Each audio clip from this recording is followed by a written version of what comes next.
또 저희가 또 새로운 컨텐츠를 시작하게 돼가지고 또 정현님 모셔보고 이제 다양한 창업에 관련된 이야기 좀 나눠보려고 하고 있었는데 소개 한번 해주시죠. 저는 멋쟁이사처럼 4기 출신의 비브리지라는 스타트업 대표 박정현이고요.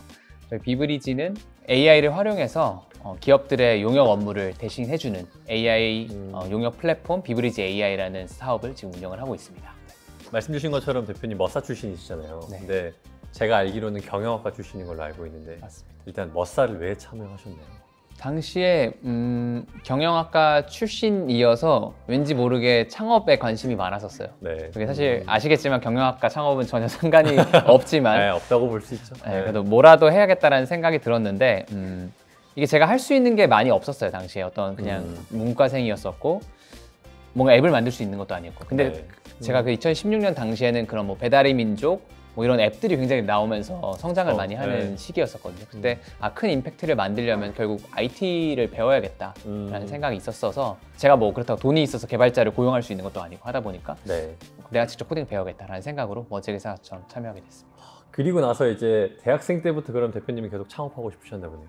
근데 사실 창업이 하고 싶었다라는 관점보다는 서비스를 만들고 싶었다가 조금 더 맞는 것 같아요. 처음에는 이제 창업이라는 생각을 갖고 뭐 머싸에 왔지만 머싸에서 네. 코딩을 배우면서 첫 IT 서비스를 만들었는데 그때 뭐 돈을 번다 이런 느낌보다는 사람들이 저희가 만든 서비스를 쓰고 반응을 남기고 그게 너무 좀 짜릿한 거예요. 그래서 네. 앞으로도 계속 이런 거 하면서 살고 싶다라는 생각에 그냥 계속 서비스를 찍어 왔었었죠. 그래서 네. 사업보다는 조금 더 서비스를 계속해서 만들고 싶다의 관점이 가까웠던 네. 것 같아요. 그러면 언제 진짜 이거를 내가 업으로 삼아야겠다라고 생각하신 계기도 있으세요? 근데 저는 그 서비스를 만드는 게 사업인 줄 알았었어요. 초반에는 뭐 네. 뒤에 조금 더 그런 여러 역경들에 대해서 네. 말씀드리겠지만 네. 그냥 이 서비스를 만들면은 그게 언젠가 돈이 되겠지. 조금 나이브하겠지만 당시 네. 그렇게 생각을 했었고 네. 근데 그 당시에 스타트업 씬도 좀 그랬던 것 같아요. 그쵸. 일단 사람들이 맞아요. 좋아하는 거 만들면 맞아요. 돈은 어떻게 되겠지라는 네. 생각이 있었으니까 저도 그냥 사람들이 좋아하는 걸 계속 만들어내는 게 즐거웠었으니까 뭐 그때부터 나는 시험 보거나 이런 것들보다 공부하고 이런 것들보다 그냥 네. 사람들이 원하는 거 만들고 피드백 받아서 계속해서 이터레이션하고 이 과정이 즐거웠어서 머싸하고 한 1년 지났었을 때 그때 한 서비스 한 3-4개 정도 만들었을 텐데 그래요? 네. 앞으로도 계속 하고 싶다가 네. 그때 생각이 들었었죠. 네. 고통스러운데 그만큼 재밌는 건 맞는 것 같아요. 맞아요. 네. 네. 근데 머싸 할 때는 아무래도 대학 생활을 하시는 타이밍이었으니까 이런 대학 생활 병행하면서 막 해커톤도 참여해야 되고 세션도 가야 되고 또 실제로 나중에 창업까지 해야 되는 형태의 상황이었는데 좀 그게 좀 물리적으로는 힘들지 않으셨어요? 사실 저는 머싸에 올인했어요. 머싸 할 때 휴학을 했어요. 아, 네. 머싸 할 때 이제 네. 내가 이걸 제대로 해야겠다라고 네. 생각해서 이제 머싸를 했었고 근데 그게 처음부터 사실 제가 2년을 휴학을 했는데 바로 2년을 한 건 아니었고 한번 해보자라는 생각에 이제 첫 학기 휴학하고 코딩만 하고 서비스를 만들었는데 거기서의 경험이 제가 학교 다녔던 것보다 훨씬 더 가치 있다고 스스로 네. 생각이 들었던 거죠. 네. 그러다 보니까 1년 더 휴학할래, 네. 더 머싸에 더 할래, 1년 더 휴학할래 하다 보니까 이제 2년 정도가 되었었죠. 네, 맞아요. 어머니한테 말씀하셨었어요? 휴학하겠다고? 네, 그쵸. 네. 어머니께서는 그냥 뭐든지 해봐라라고 네. 있었었고 근데 당시에 네. 좀 걱정도 있으셨어요. 그러니까 네. 당시에 어떤 IT가 아직도 그래도 좀 어른들에게는 인식이 그 당시에는 어떤 홈페이지 만들어주는 거야?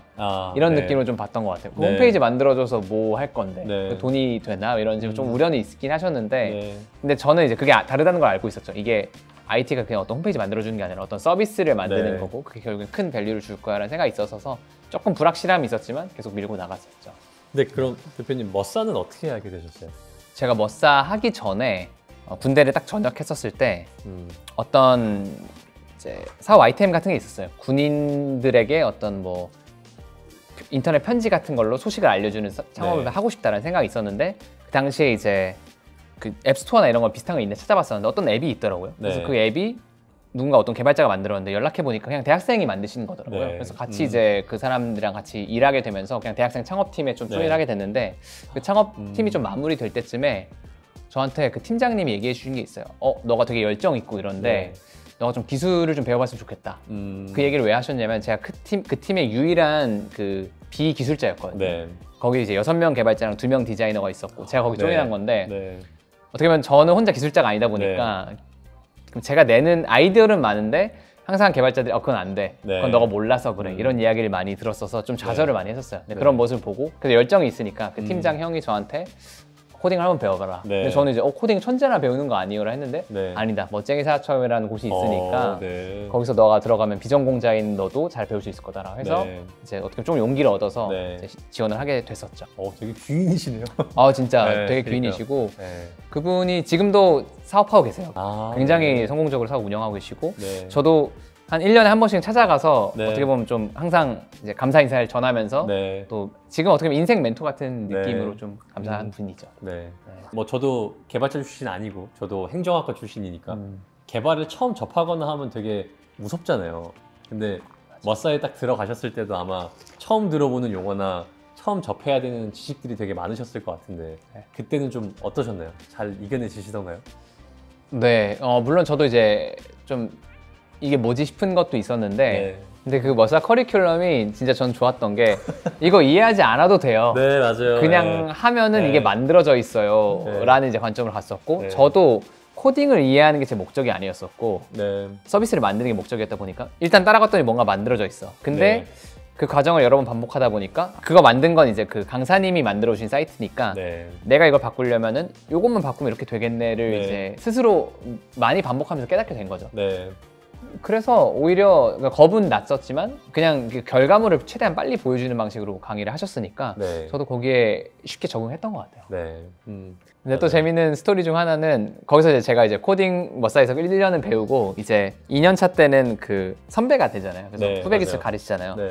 그러다 보니까 제가 코딩을 되게 잘하는 줄 알았었어요. 네. 그러니까 보통 그 곡선 있잖아요. 스킬 곡선. 이제 맞아요. 처음에는 내가 네. 되게 잘하는 줄 알고 나중에 떨어지는데 한참 꼭대기에 있었을 때쯤에 내가 코딩을 진짜 잘하는 것 같은데 내가 전 세계에서 코딩을 얼마나 잘할까라는 정말 그 생각을 했었었고 그때 이걸 어떻게 테스트하지라는 생각을 하다가 실리콘밸리를 가면은 알 수 있지 않을까? 라는 생각했어요. 왜냐면 실리콘밸리에 전 세계 막 천재 개발자들이 모인다고 맞아요. 하잖아요. 네. 그럼 거기 가서 내가 그 사람들과 만나서 이 사람들이 코딩 얼마나 잘하는 건지 알면 알 수 있지 않을까라는 생각을 했는데 가도 안 만나줄 거잖아요. 네. 그래서 어떻게 하면은 그런 막 구글 개발자, 페이스북 개발자 만날까 하다가 이제 해커톤이 네. 안 그래도 이제 한국에서도 머싸를 통해서 많이 참여를 했었는데 네. 실리콘밸리에서는 해커톤이 거의 뭐 매주 열리더라고요. 네.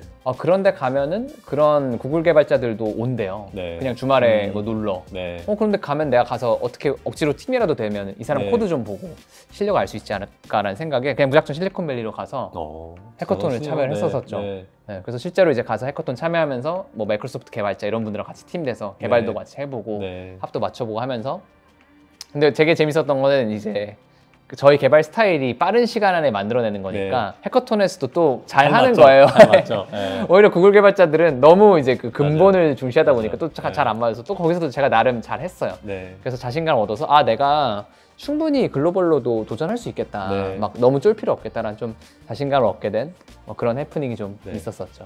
그러다가 대표님 그 실리콘밸리 쪽에서 인턴도 하지 않으셨었나요? 맞아요. 그쵸? 네. 네. 거기서 이제 되게 좋은 어떻게 보면 처음엔 그냥 무작정 갔었는데 네. 거기서 알게 된 어떤 한국 분들이 있었는데 거기서 네. 이제 뭐 어떤 그 인턴십 프로그램으로 미국에서도 네. 일을 할 수 있다라는 그런 걸 알게 된 거예요. 그래서 네. 한국에 돌아오고 나서 그걸 좀 준비를 해가지고 음. 근데 물론 이제 그게 다 보내주는 건 아니고 뭐 면접은 제가 직접 봐야 됩니다. 네. 합격할 회사는 제가 직접 합격을 네. 하고 나서 이제 거기에 있는 인도계 스타트업 중에 어떤 B2B 사스 하는 회사가 있었는데 네. 거기 합격을 해서 가서 이제 일을 했었죠.